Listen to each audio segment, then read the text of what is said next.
Muy buenas noches, bienvenidos a una emisión más del programa Bitácora. El día de hoy hablaremos sobre la calidad educativa en Guatemala y para hablar de este tema nos acompañan Beatriz Villarreal y Juan Alberto Castañeda. Bienvenidos a ambos.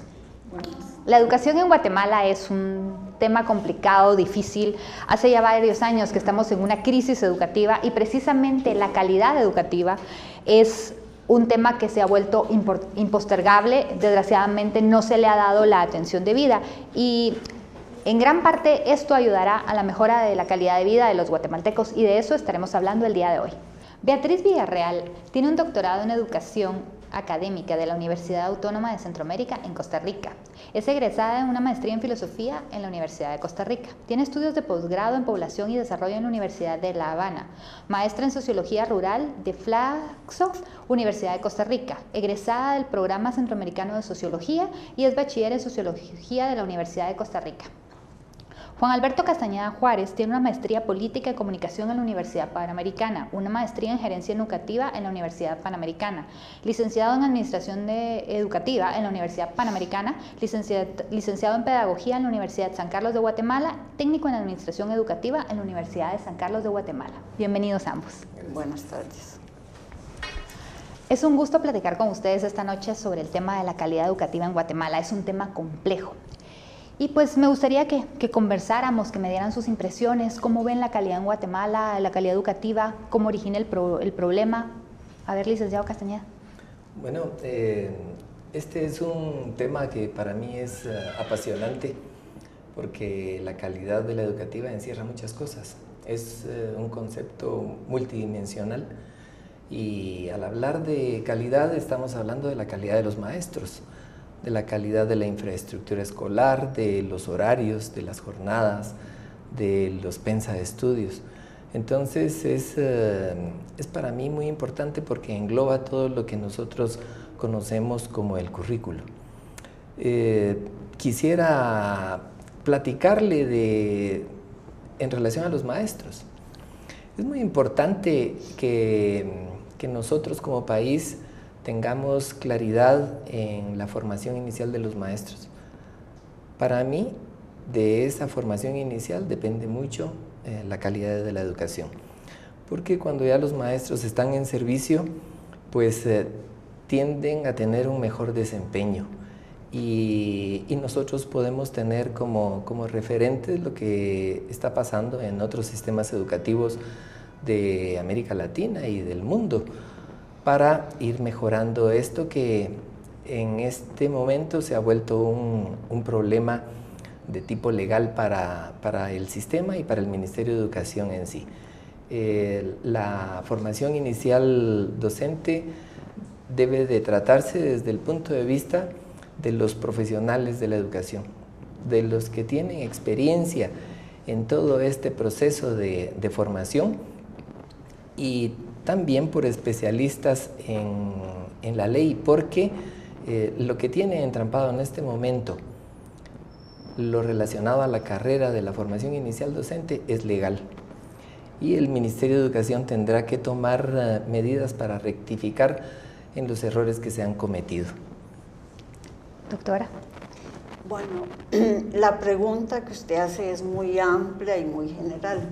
La calidad educativa tiene que ver con muchos aspectos y en cada sociedad tiene que adecuarse. Sin embargo, es un tema que se ha puesto de moda y se puso de moda con toda la enseñanza por competencias. Es un planteamiento fundamentalmente europeo y de los países desarrollados, porque ellos tenían problemas de que el estudiantado no salía con las competencias o con lo que ellos consideraban necesario para resolver su problema de producción, que era el problema de la cuestión industrial.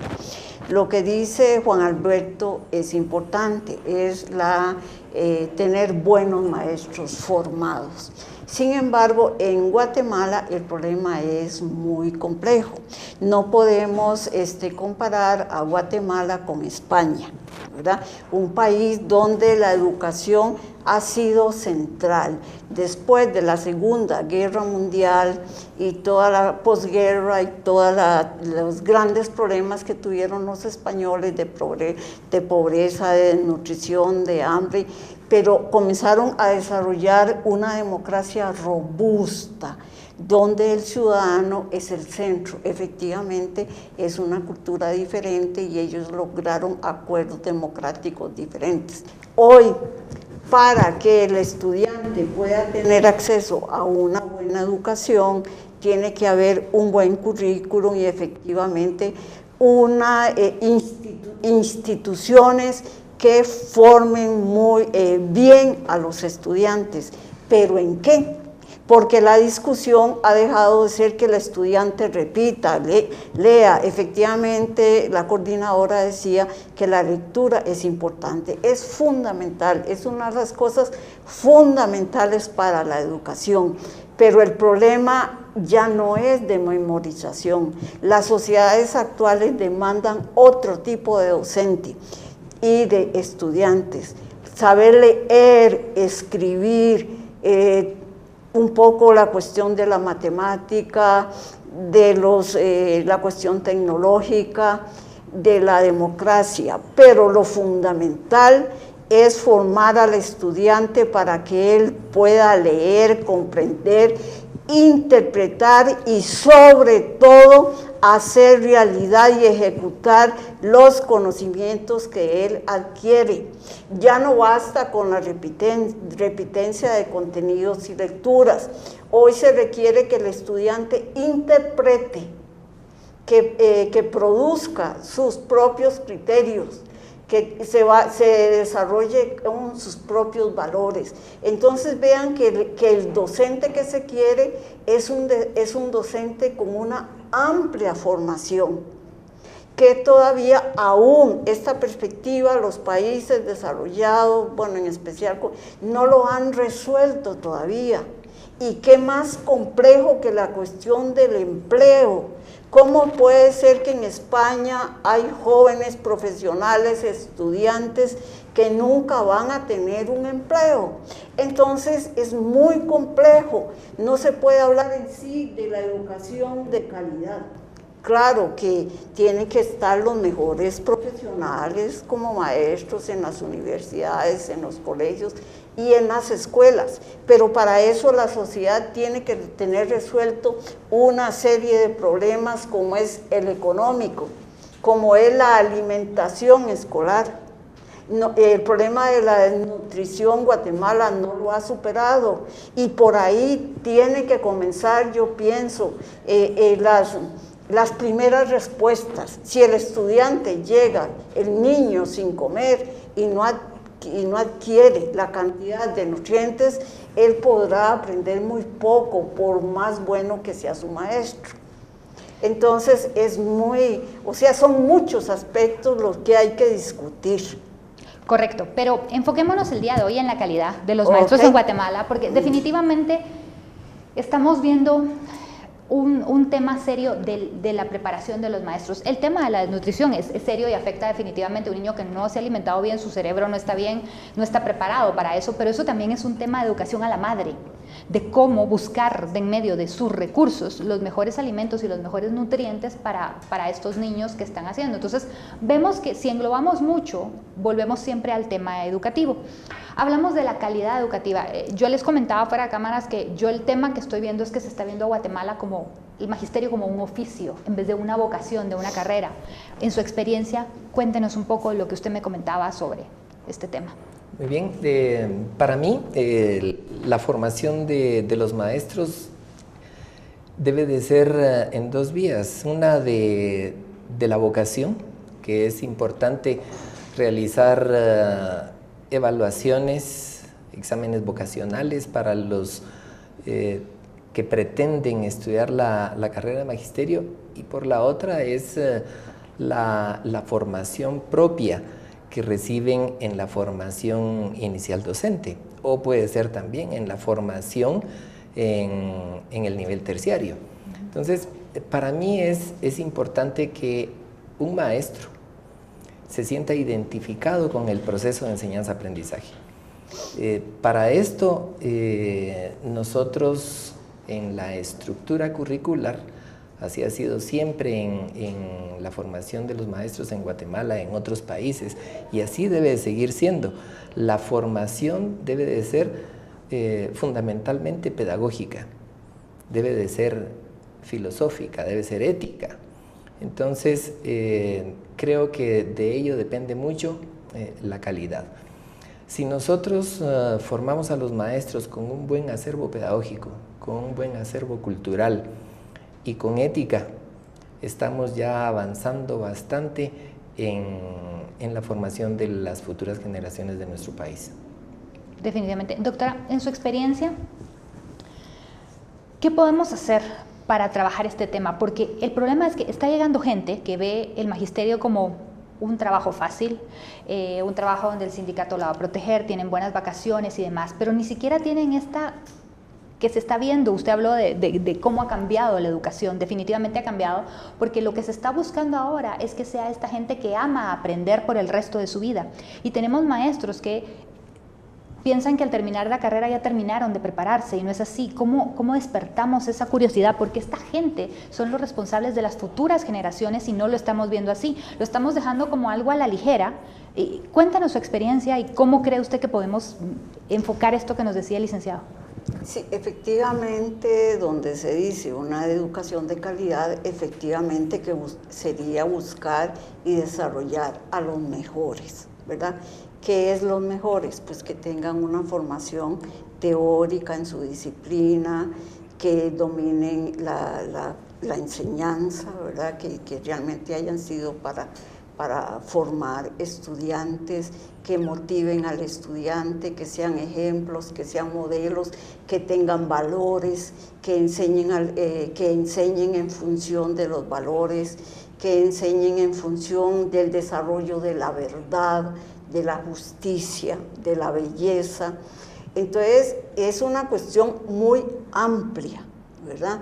Pero son los ministerios de educación con sus equipos y con sus docentes los que tienen que desarrollar efectivamente qué es la buena educación y la buena calidad, qué es la calidad que van a desarrollar y a enseñar en sus escuelas y en sus colegios. Correcto. Hace un rato también hablábamos fuera de cámara sobre el tema de la cobertura y es sorprendente la información que tienen ustedes dos al respecto, porque en Guatemala se habla mucho, es un orgullo país de decir que estamos cubriendo tanto número de escuelas y es cierto, necesitamos tener más cobertura aún, pero el tema también es versus calidad, porque una cosa es cobertura y otra cosa es calidad. Coméntenos, por favor. Bueno, es preocupante lo que está sucediendo en los últimos años en el país porque la cobertura está descendiendo. Datos del Ministerio de Educación de este año están situando la cobertura del nivel primario en 78%. Y esto es terrible porque estamos llegando a lo que se tenía como cobertura antes del año 2000. Guatemala tuvo un serio problema con los objetivos del milenio, porque para el 2015 teníamos que tener cobertura universal en primaria y no lo logramos. Al contrario, vamos retrocediendo. Esto tiene relación también con la calidad, como usted lo mencionaba. Tenemos el problema de que no estamos atendiendo como se debe a los niños de nuestras escuelas, porque los maestros no están preparados, no están formados para hacer una entrega técnica del nuevo currículo nacional base. Recordemos que luego de la firma de los acuerdos de paz se inició el proceso de reforma educativa como producto de estos acuerdos. Y de esa cuenta, en el año 2000 se oficializó un nuevo currículo nacional base. En el año 2009 empezó el programa de actualización y desarrollo profesional para los maestros en servicio, pero del 2009 para acá simplemente hemos tenido una cobertura de esos maestros en 20,000. Y tenemos 160,000 maestros en el sector oficial que podemos darnos cuenta de que la cobertura de atención a estos maestros de servicio es poca. Por lo tanto, decimos que la reforma educativa todavía no llega a las aulas, porque de la gran mayoría de los que están en servicio no están todavía formados para hacer el cambio. Tenemos un cambio de paradigma. Nuestro currículo nacional base está fundamentado en el paradigma pedagógico constructivista. Y entonces estamos tratando de dejar de ser memoristas al 100%, autoritarios, dogmáticos, mecanicistas, ¿verdad? Y tenemos que hacer un cambio para mejorar la calidad dentro de esa cobertura que tiene que ser del 100%. Debería. Entonces, Guatemala tiene en este momento ese gran reto. Mejorar la cobertura, pero también mejorar la calidad. Y la calidad pasa por el mejoramiento en la formación inicial de los maestros y por el mejoramiento de los maestros en servicio. Correcto. Doctora, ¿usted cómo ve el tema? Me parece que Juan Alberto lo ha abordado muy bien, pero como estábamos hablando, el problema es la masificación de la educación en todas las sociedades. En un país como Guatemala, con 160,000 maestros, es sumamente complejo porque habría que invertir muchísimo más del presupuesto nacional en ello. Y además el porcentaje que recibe el Ministerio de Educación es relativamente bajo. Entonces ya hay un problema ahí. Pero sobre todo, como usted lo planteaba al principio, que hay muchos maestros y con pleno derecho que con el fin de obtener un trabajo para vivir, pues se dedican al magisterio y a la enseñanza, mientras que algunos efectivamente sí tienen la vocación. Entonces, este problema hay que resolverlo, ¿verdad? O puede ser perfectamente irresoluble, porque son cantidades de maestros que hay que formar bien. Y eso requiere de muchísimos años, pero sobre todo requiere de profesores, docentes y catedráticos capaces de formar a esos maestros. No necesariamente todos tienen que ser graduados, porque hay personas, y en estos días me he dado cuenta que hay muchísimas personas que son excelentes lectores, profundos lectores, tienen mucho que decir en una escuela y perfectamente harían un gran trabajo en ese sentido con los niños y también con los maestros. Pero se requiere también una formación estandarizada para los estudiantes de primaria y de secundaria. Por eso me parece que el problema es sumamente complejo, la calidad es importante, pero aquí hay muchos problemas que hay que comenzar a discutir, a hablar y a buscar respuestas.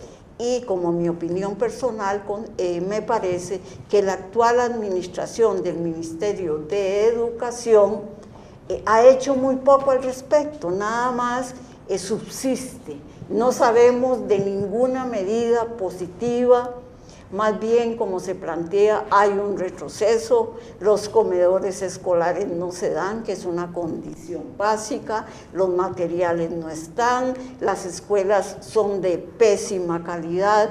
Entonces, ante esa catástrofe, pedir calidad, a veces puedes salirse. Yo cuando me dicen eso, yo digo, esto está como fuera de tono, porque la problemática es muy grande. Pero sí, bueno, podría ser un punto lo de la calidad para comenzar a caminar y a ver qué soluciones se pueden hacer. Y en ese sentido va esta discusión. Es muy importante lo que la doctora Villarreal mencionó y quiero relacionarlo con cobertura y calidad. La calidad es un tema de país, es un asunto de Estado, ¿verdad? La calidad y la cobertura. Pero también debemos de entender que lo que se está destinando de presupuesto para la educación del país es mediocre, es pobre. tenemos actualmente del PIB 2.8 que se asigna a educación. Somos el país de Centroamérica con la menor inversión en educación. ¿Y cuánto de esto se va en pactos colectivos? Porque ese es otro tema. Hay mucho tema que se va en pacto colectivo y no va directo a la educación, a los maestros, a las escuelas, al abastecimiento. ¿Tiene usted el dato? Pues este año tenemos un presupuesto de 13.800 millones de quetzales, de los cuales cerca del 85% se destina a funcionamiento, esto es a salarios de los 204.000 empleados que tiene el Ministerio de Educación, de ellos 160.000 docentes. Para lo del pacto colectivo es buena parte de ese presupuesto, pero para la inversión en cobertura y calidad, correcto, ya no tenemos dinero. Obviamente. Entonces, el Ministerio tiene una serie de programas que, como dice la doctora Villarreal, pues van caminando por inercia, pero no tenemos programas que impacten realmente en la población educativa de nuestro país y por ende en la sociedad de nuestro país. Cuando hablamos de educación no tenemos que pensar únicamente en la escuela, en los niños, en los maestros, ¿verdad? Sino que tenemos que pensar en la sociedad. Esa educación que se está impartiendo en las escuelas tiene un reflejo directo en la forma en que nosotros nos comportamos a nivel social. Pero debemos de asumir, como lo decía al inicio, como un problema de Estado. La educación ha entrado en una situación de emergencia. Tenemos un déficit de 14.000 aulas en el país. Tenemos 4 millones de niños, niñas y adolescentes que no están en las escuelas en este momento. Y eso es terrible para el país. No sé cómo ven los políticos el futuro inmediato de nuestro país con este tipo de situaciones presupuestarias para la educación. Entonces, veo de que tiene que existir un compromiso de todos los actores sociales, las universidades, los políticos, el sector privado organizado, todos pensando en cómo vamos a mejorar el futuro de nuestro país, y este pasa por la educación, este pasa por lo que estamos nosotros teniendo con nuestros niños y niñas en las escuelas. Decía la doctora, no tenemos una buena alimentación escolar.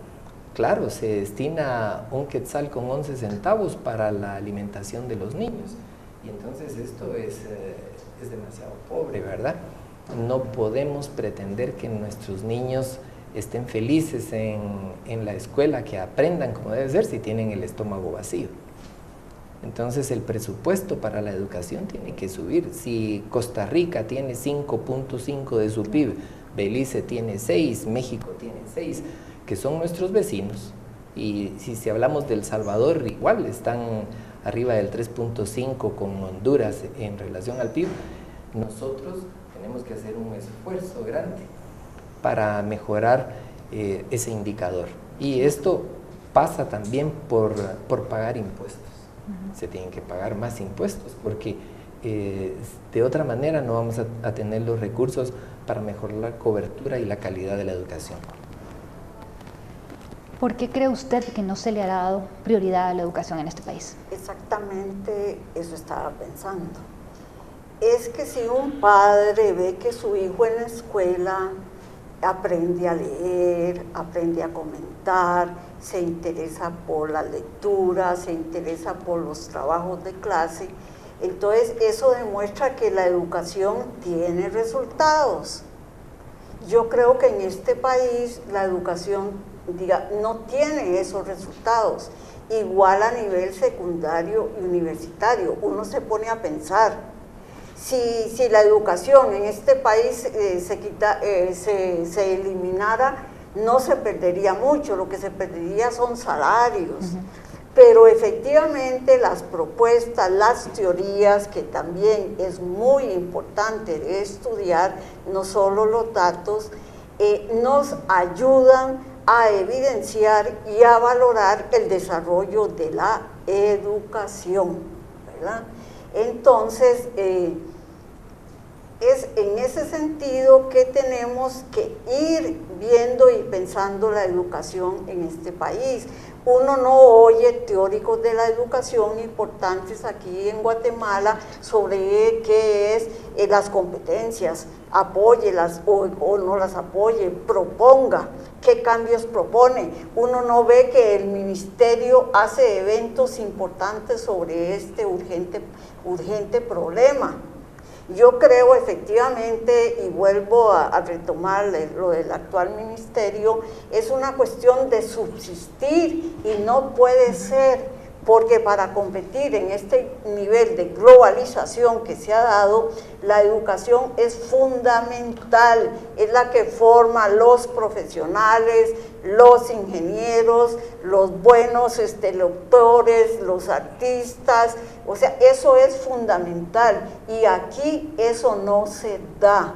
Hay una pasividad, pareciera que estamos dejando ver cómo pasan los demás países hasta de la región centroamericana y no hay preocupación. ¿Por qué? Porque la educación no se ha ganado, no tiene o no se le ha dado un espacio en este país y es una de las cuestiones fundamentales para cualquier desarrollo nacional.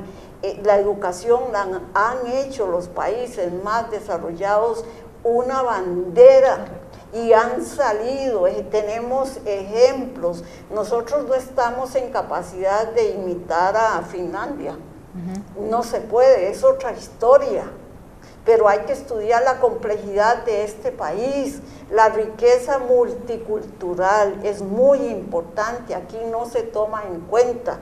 La señora que nombraron ahora coordinadora general de la UNESCO tiene más claridad que lo que nosotros tenemos de por qué es importante esa multiculturalidad y lo planteó con una claridad mediana.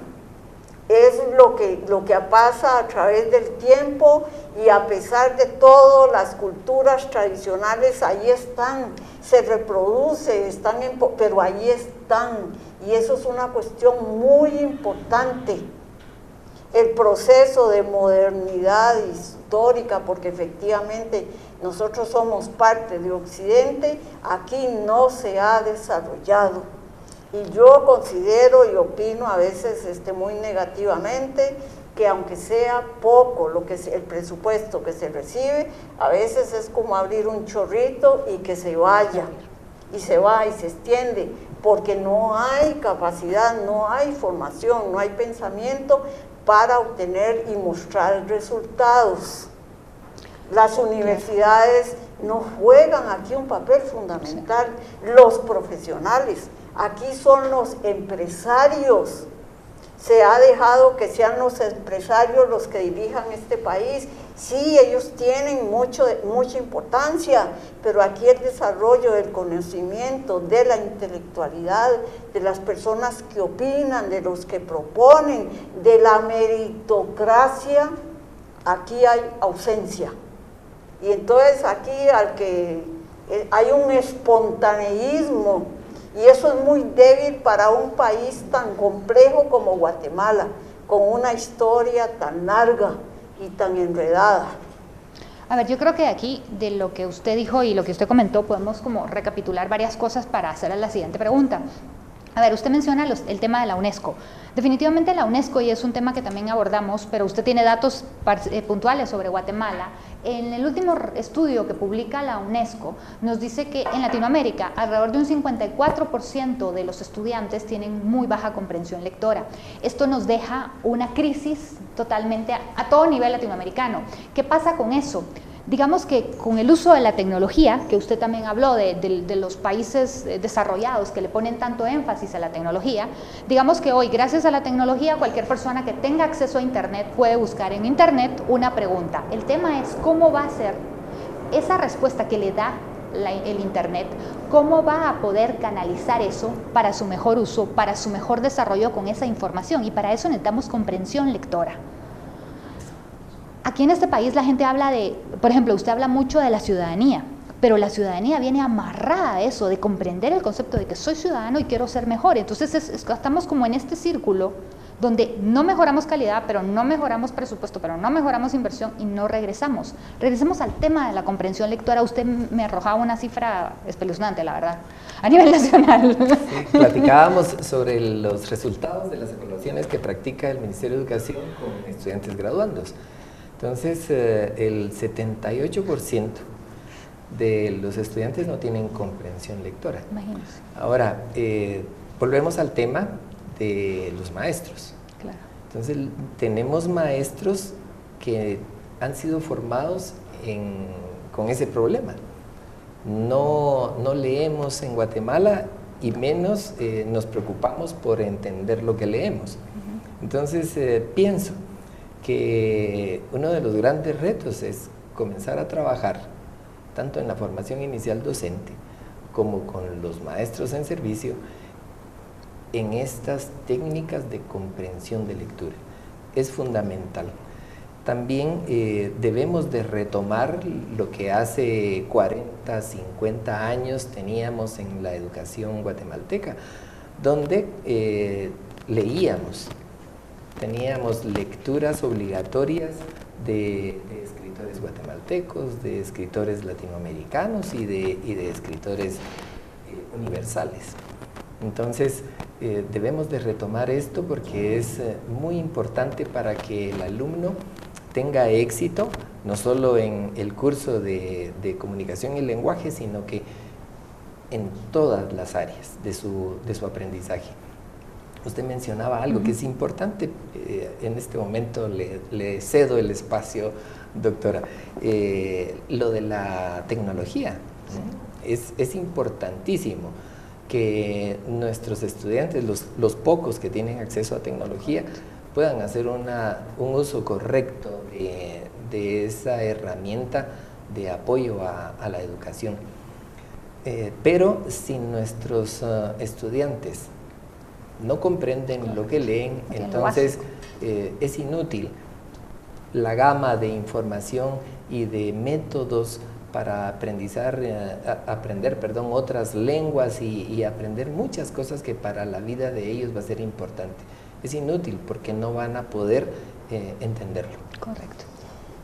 Me parece importante eso porque efectivamente a partir de leer, comprender, es donde nosotros podemos decir algo e interpretar, proponer, y ahí está un origen de la calidad.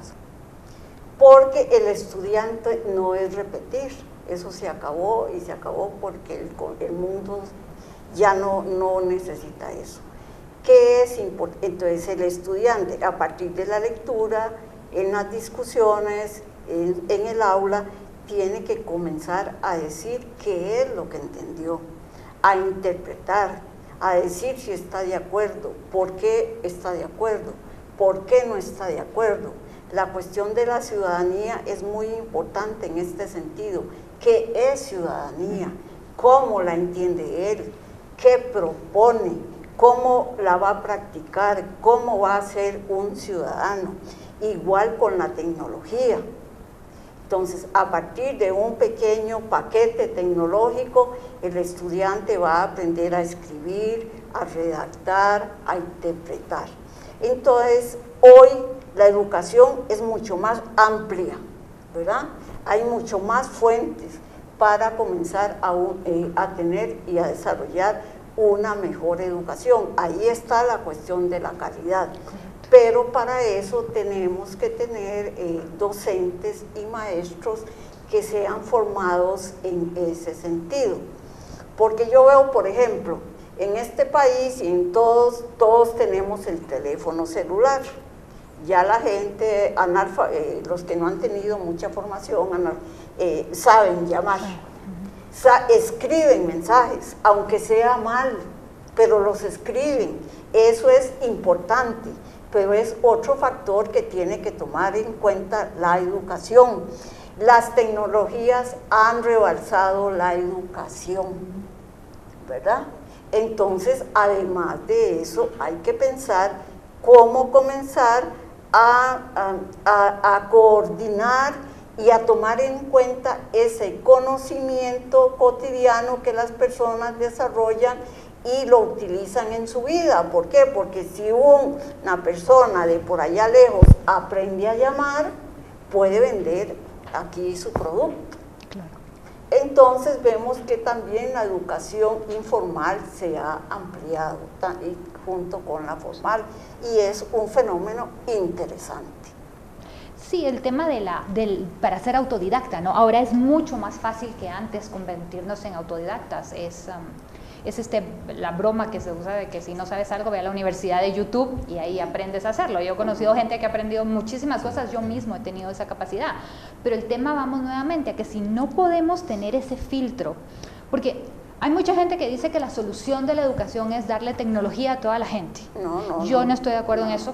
Voy a aclarar porque yo creo que si no tenemos esa parte básica de comprensión lectora, se van a creer cualquier cosa, y ese es el tema que estamos viendo ahora con las famosas fake news y todo eso, que la gente no puede analizar ni comprender, ni siquiera rastrear la fuente de donde viene la información que les está llegando. Entonces se están volviendo, mucha gente se está quejando de la tecnología, pero el tema no lo veo como que sea culpa de la tecnología, sino que más bien es un tema educativo. Muchas gracias. Yo quisiera tomar el tema de las jornadas y los horarios y su relación con la calidad, tomando como ejemplo lo que hablábamos recientemente del idioma, del curso de idioma español, que ahora es comunicación y lenguaje. Tenemos una debilidad en el sistema porque tenemos periodos de 35 minutos, que ya en la práctica, en el aula, se convierten en periodos de 20-25 minutos. Y esto va en contra de la calidad. Si lo vemos a simple vista, va en contra de los alumnos en su formación y va en contra del maestro en el trabajo que desarrolla en el aula. Pero en la calidad, que es el tema que nos tiene acá, 20 minutos. ¿Qué podemos hacer en 20 minutos en un aula?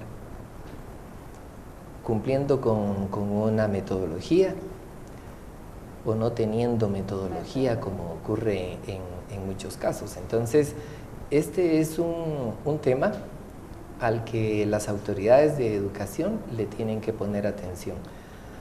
Tenemos pensum de estudios que contemplan alrededor de 15 asignaturas. Y esas 15 asignaturas se deben desarrollar en la semana.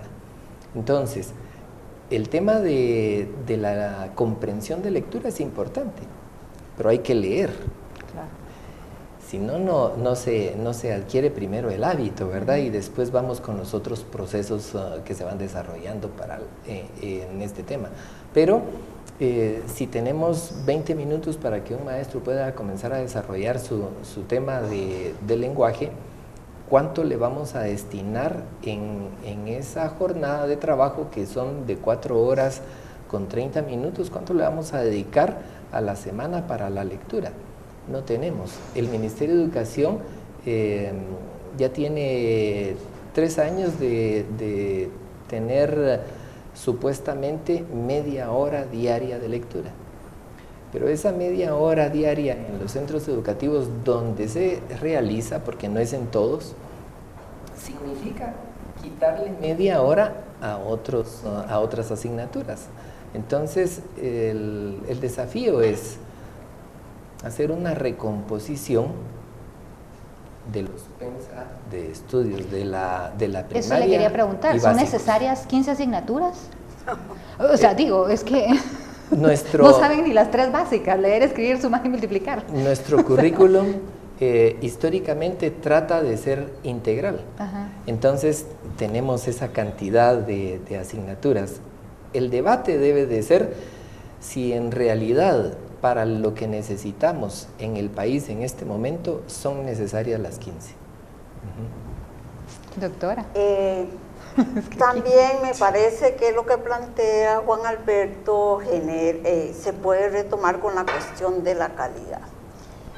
Si en este país se leyeran a los escritores nacionales, se discutieran, se desarrollara una cultura sobre ese pensamiento, le daría una gran fuerza y una gran calidad a la identidad de este país, pero no se hace, no se toma en cuenta, el escritor está aislado de esta cultura. Un ejemplo que a mí me ha gustado mucho es España. Después de la segunda posguerra era un país muy atrasado, muy pobre. Bueno, ¿cómo resolvieron ellos el problema del analfabetismo? Pues a todos los escritores, los maestros, los intelectuales, los montaron en los viejos trenes y fueron por toda España y alfabetizaron España, pero además la culturizaron, desarrollaron sus propios valores, que eso es fundamental en una educación, que el estudiante luche por la verdad, que la verdad, decir la verdad, buscar la verdad, conocer la verdad en la ciencia, en la ética, en la filosofía, eso es fundamental. Y en este país la verdad no es importante porque no se ha desarrollado ese valor en la educación, igual como la belleza. Entonces, yo pienso que es muy amplio el espacio que se deja de perder por las personas que dirigen la cuestión educativa. Sería importante desarrollar movimientos educativos y culturales en este sentido. Y medios como este perfectamente pueden desarrollar este tipo de discusiones y hacer propuestas, porque está todo por hacerse, porque hay muchos espacios vacíos que hay que llenar y que hay mucha gente que quiere aportar y la educación no lo está aprovechando, porque yo considero que para el Ministerio de Educación, en última instancia, posiblemente educación es que vayan a la escuela, repitan, o sea, hay una concepción muy débil de lo que debe ser la educación y tampoco se relaciona con el proyecto de desarrollo nacional ni el desarrollo de un proyecto educativo, está aislada. Y eso es lo que está pasando, yo pienso que es una de las cuestiones que más profundizan la crisis de la educación en Guatemala. Recientemente estuvimos de aniversario por lo del Premio Nobel de Literatura de Miguel Ángel Asturias. Hubiera sido hermoso que el Ministerio de Educación en todas las escuelas, en todos los colegios, hubieran dado la oportunidad a los estudiantes repartiendo un libro de Miguel Ángel Asturias a todos los alumnos, ¿verdad? Algo de corto y de mucho mensaje y relacionado a la interculturalidad, como el Popol Vuh. Ese libro se hubiera repartido en todas las escuelas, en todos los centros educativos, hubiéramos tenido jornadas de discusión sobre quién fue Asturias, sobre el aporte a la literatura de Asturias y que los niños, los jóvenes, se sintieran orgullosos de tener un premio Nobel de literatura en el país. Correcto, yo creo que esto se ve mucho a que nuevamente vamos al pensum y a la metodología, que lo que hablábamos, no hay pensum, no hay metodología, entonces estamos en aprietos. En Guatemala tenemos muy buenos autores de un nivel como Miguel Ángel Asturias avanzado. Entonces, vienen a forzar a los estudiantes en secundaria a que lo lean cuando no traen la base de lector. Y recordemos que la lectura es una cosa de gustos. Uno debe de empezar a leer con lo que se siente cómodo. Si a los niños pequeños en primaria se les inculcara el hábito de la lectura con libros que le gustan. Anda Jerónimo Seaton, me parece que es un ratón que resuelve misterios, el autor es extranjero, y yo cada vez que hablo con un niño me habla de Jerónimo como que fuera su mejor amigo. Entonces yo digo, obviamente no son todos los niños del país que tienen acceso a esto, pero ahí ya están formando lectores. estos niños, cuando ya lleguen a secundaria, que les entreguen el libro de Miguel Ángel Asturias, ya van a ser un lector maduro, porque Miguel Ángel Asturias no es para lectores novatos, y ahí creo yo que viene mucho el problema. Estamos dando libros de un nivel que no lo tienen los lectores. Entonces no podemos obligar a alguien que en su vida ha leído un libro a que se enamore de Miguel Ángel Asturias, porque es un libro fuerte, es un libro grueso, tiene vocabulario extenso, y hay gente que ni siquiera lo domina. Si ya manejamos esa lectura, o sea, lectoescritura nuevamente, en los grados primarios, cuando ellos lo reciban en secundaria lo van a apreciar. Y ese es un tema con muchos de los autores nacionales. En Guatemala tenemos muchos autores nacionales muy buenos, pero que escriben para un nivel un poco más avanzado. Entonces, o empezamos a ver que los autores también penetren a los niños, porque sería con historias de niños, historias que a ellos les interesen, porque para que a uno le guste, a mí la gente me dice, es que lee tal libro. No tengo que leer tal libro si no me gusta. La lectura es una cosa de gustos personales. Entonces, porque un libro sea una obra de literatura universal, no necesariamente tiene que ser para todos. ¿Cómo ven ustedes ese tema? Porque yo siento que ahí hay como se descompensa el tema. Yo pienso que sí se podía trabajar, si se hubiera tenido la voluntad de este año, con literatura de Asturias. Podíamos haber trabajado en la primaria, por ejemplo, poemas. El poema es el caso de hablar. Cualquier niño lo entiende, hasta la preprimaria. Es un poema precioso. Hubiéramos dejado poemas como el Tecungumán para los jóvenes de diversificado. Pero también, si se tiene voluntad para hacer las cosas, hubiéramos hecho un resumen adaptado a las edades de los niños del Popol Vuh, y se hubiera entendido muy bien. Está de moda hacer los cómics, ¿no? Ilustrados para las obras fuertes. Claro, para que ellos se sientan más motivados a esa lectura. Los maestros sabemos qué estrategias tomar para introducirlos, para motivarlos a ese gusto por la lectura. Pero estamos viendo que las autoridades no tienen esa iniciativa. Entonces, esto es un problema que se va postergando, administración con administración. La pregunta es, ¿cuándo vamos a tener una administración en el Ministerio de Educación que tenga la iniciativa de entrarle con fuerza a la lectura? Y posteriormente en ese proceso a la comprensión, a la interpretación, al debate de las ideas producto de esa lectura. Entonces, una invitación a las autoridades del Ministerio de Educación para que comiencen realmente a trabajar y a dejar algo positivo para nuestro país. Doctora, ¿qué hacemos como sociedad para impulsar esto, para solicitarlo, para pedirlo? Porque si usted le pregunta a cualquier padre, la educación de sus hijos es importante. Claro. Pero al final, no sé, como que no actuamos, no hacemos. ¿Cómo lo ve usted? Con respecto a lo que dice Juan Alberto, está bien, pero lo que dice usted también está bien, porque hay autores y hay literatura para niños y hay cosas muy interesantes, ¿verdad?, que también pueden desarrollarse. Sin embargo, también, pues yo creo que sería también bueno que los estudiantes comiencen a obtener conferencias sobre autores importantes, claro, como Miguel Ángel Asturias, o sea, que todo se puede dar, ¿verdad? Obviamente, yo ponía el caso de haber trabajado este año con literatura de Asturias, pero no todo con Asturias, ¿verdad? Tenemos que tener a los autores propios para las edades de los niños en preprimaria, en sí, primaria. No, mi tema era básicamente de que Asturias es una obra compleja. Sí. Es un autor que si me obligan a leerlo y yo no soy lector, lo voy a odiar. Y eso no me parece justo para Asturias ni para el trabajo que representa. Entonces, creo que si empezamos a forjar a estas generaciones como lectores, ya lo van a apreciar. O sea, en mi experiencia personal como lectora las grandes obras de la literatura universal las he apreciado más de adulto.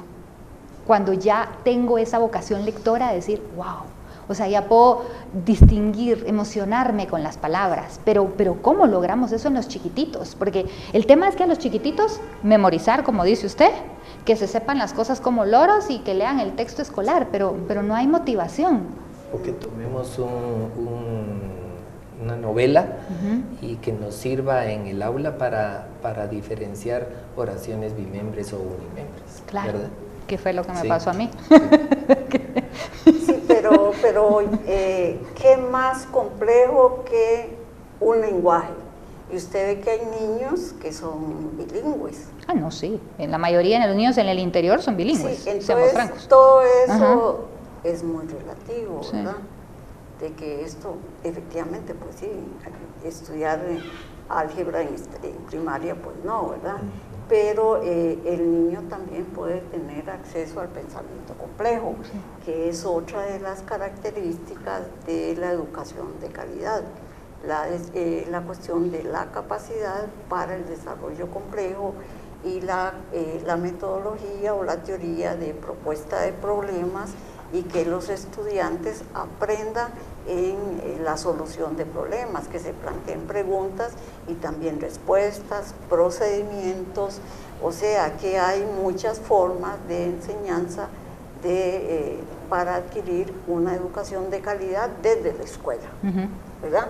Porque también no nos engañemos que con las computadoras, los niños que tienen acceso a computadoras, uno los oye hablar y a veces se asusta porque es como la televisión, ahí todo se dice, todo se habla, no hay nada que se le escape, ¿verdad? Entonces, pues sí, es un pensamiento desordenado en el estudiante, pero es que se da. Claro. En la televisión se dan cosas muy complejas y la gente las ve y las entiende. Bueno, vamos a pasar ahora a las conclusiones. Me gustaría comenzar con el licenciado Castañeda para que nos diga la conclusión, por favor. Bueno, es urgente entrarle al tema de la calidad, vista desde las aristas que mencioné recién iniciamos este programa. Ponerle atención a la formación de los maestros, ponerle atención a la alimentación escolar, ponerle atención a los textos que se van a utilizar en la escuela preprimaria, primaria. Como dice usted, hay que tener una base y esa base tiene que ser de calidad. Hay que tomar en cuenta la infraestructura. Estaba leyendo este día precisamente que para el año entrante vamos a tener cerca del 50% de las escuelas sin energía eléctrica porque el Ministerio de Educación tiene una deuda millonaria con las empresas que proporcionan este servicio. Entonces, esto afecta a la calidad. Yo tuve conocimiento de hace un par de años, uno de los establecimientos oficiales de la ciudad capital, de la zona 1, pasó un año sin energía eléctrica. Y entonces, ¿cómo vamos a pretender hacer un buen uso de la herramienta de la computación si no tenemos energía eléctrica en el centro educativo? Entonces, los desafíos que se tienen en educación son muy grandes, la calidad es uno de ellos y pienso que debemos de tomarlo con mucha responsabilidad y como un desafío de Estado, no del Ministerio de Educación ni de los centros educativos en particular, sino que como Estado, que intervengan, como decía la doctora, en esto las universidades, que intervengan los centros de investigación que funcionan en el país. Ya tenemos el apoyo de organismos internacionales que están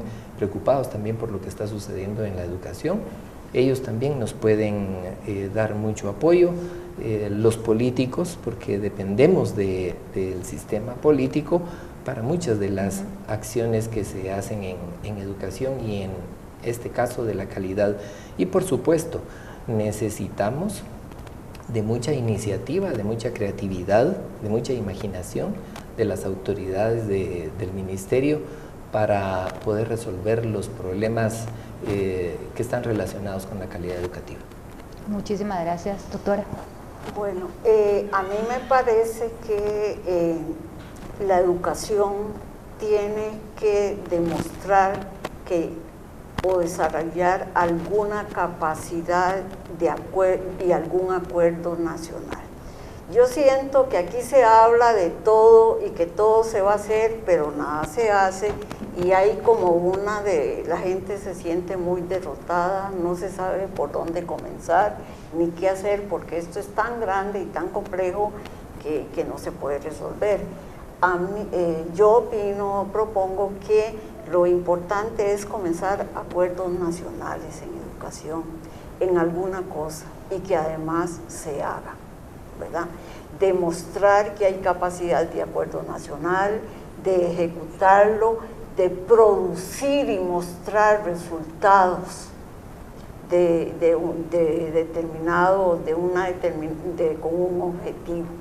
Eso puede ayudar mucho a la educación a ir tomando la centralidad del proyecto de desarrollo nacional, de ir justificando su espacio, de írselo ganando. Y en ese sentido considero que la más llamada es la educación para desarrollar y demostrar capacidad. Y considero que una vez hecho eso, ¿verdad?, ya se pueden ir proponiendo cosas más complejas. Pero un país tiene que mostrar capacidad de acuerdo, de diálogo, que es lo que aquí no existe, porque aquí uno lo que siente es la cultura del rumor, es la cultura de que todo es problemático, que ahora vienen más cosas, las personas se preocupan, se asustan. No, las personas que tienen que tomar el desarrollo de los ciudadanos, convertirse en el centro del desarrollo de este país, y la educación es un gran proyecto para comenzar a desarrollar ese proyecto de desarrollo guatemalteco. Muchísimas gracias a ambas. Con mucho gusto. Y muchísimas gracias a ustedes por la sintonía. Este ha sido un programa muy importante. Veamos a la educación como una prioridad. Necesitamos priorizar Guatemala, necesitamos priorizar la educación, así como queremos mejor salud y queremos seguridad. Si no tenemos educación, no podremos mejorar tampoco estas áreas, así que exijámoslo. Si usted es padre de familia y ve que hay algún problema en la escuela de sus hijos, existen los supervisores, búsquelo, y sobre todo, la próxima vez que escuche a un político hablar, exija planes de educación concretos. Y los guatemaltecos, pues, veamos cómo solucionamos esto, porque tenemos un problema serio entre las manos. A ustedes nuevamente, gracias por habernos acompañado. Los esperamos el próximo domingo aquí en Bitácora.